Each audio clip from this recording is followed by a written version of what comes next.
केलेला आहे आणि त्यांनी असं म्हटलंय की भाजपाने सातत्याने जो काही आम्हाला विरोध केला, मग ते उपनगराध्यक्ष पदाची निवडणूक असेल किंवा स्वीकृत नगरसेवक पदाची निवडणूक असेल, त्याला प्रत्युत्तर म्हणून आम्ही ही भूमिका घेतली.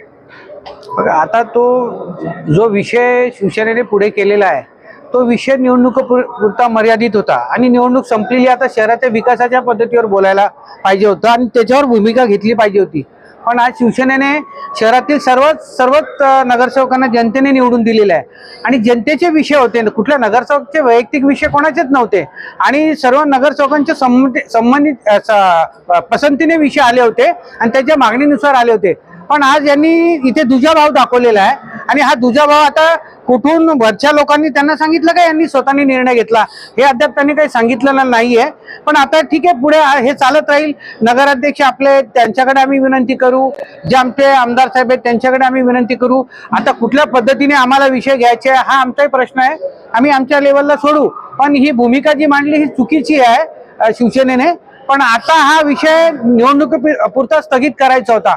पण जर हा असाच विषय चालेल वादविवाद तर मग शहराला याच्यापासून आपण कुठल्याच सुविधा देऊ शकणार नाही आणि शहरातील ज्या मूलभूत गरजा आहेत, ज्या नगरसेवकांना निवडून दिल्या जनतेने, तर त्यांना वंचित ठेवण्याचं काम हे शिवसेना करते हे याच्यावरून स्पष्ट होत आहे. आता त्यांनी वैयक्तिक केलंय, यांच्या पुरता केलंय का कोणाच्या सांगण्यावरून केला आम्ही आज त्यांना आता सध्या आम्ही आरोप करू शकत नाही पूर्ण माहिती आल्याशिवाय. तुम्ही सभागृहात बोलताना अब्दुल शेख यांच्यावर जातीयवादाचा सुद्धा आरोप केला होता, काय नेमकं म्हणणं होतं? आमचं जातीयवाद म्हणजे जेव्हाही छत्रपती शिवाजी महाराजांच्या पुतळ्याला देखील त्यांनी विरोध केला होता आणि आजही गणपती ही सगळ्यांची आस्था आहे. छत्रपती शिवाजी महाराज असतील, गणपती, सार्वजनिक नवरात्र उत्सव, त्या मूर्त्या जिथे विसर्जित होतात तो जो तलाव आहे गेली 25 वर्ष साफ नाही केला आणि त्याची आज अधिकाऱ्यांमार्फत प्रशासनामार्फत विषय आला होता.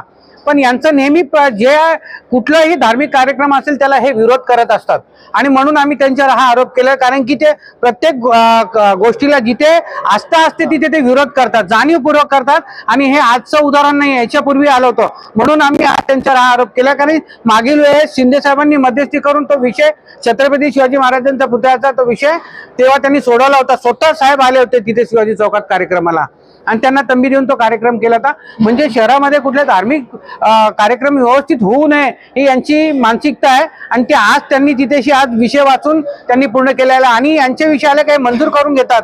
आणि अब्दुल शेख हे फक्त स्वार्थी आहेत. ज्या स्वामीनगरमध्ये 30 वर्ष निवडून आले त्यांना बेवड्या आणि चर्ची गांजा म्हणतात, जिथे ते लहानचे मोठे झाले, तर हे योग्य नाही आहे. तेथील लहान मुलांना शिक्षणापासून वंचित ठेवलेलं आहे, अन्याय केलेला आहे त्यांनी आणि हीच परिस्थिती अशी असेल तर येणारा काळ ते ठरवेल पुढे काय करायचं आणि काय भूमिका घ्यायची. आता आमच्या वरिष्ठांना आम्ही हे कळवणार आहेत आणि जे वरिष्ठ भूमिका घेतील ते आम्ही मान्य करू.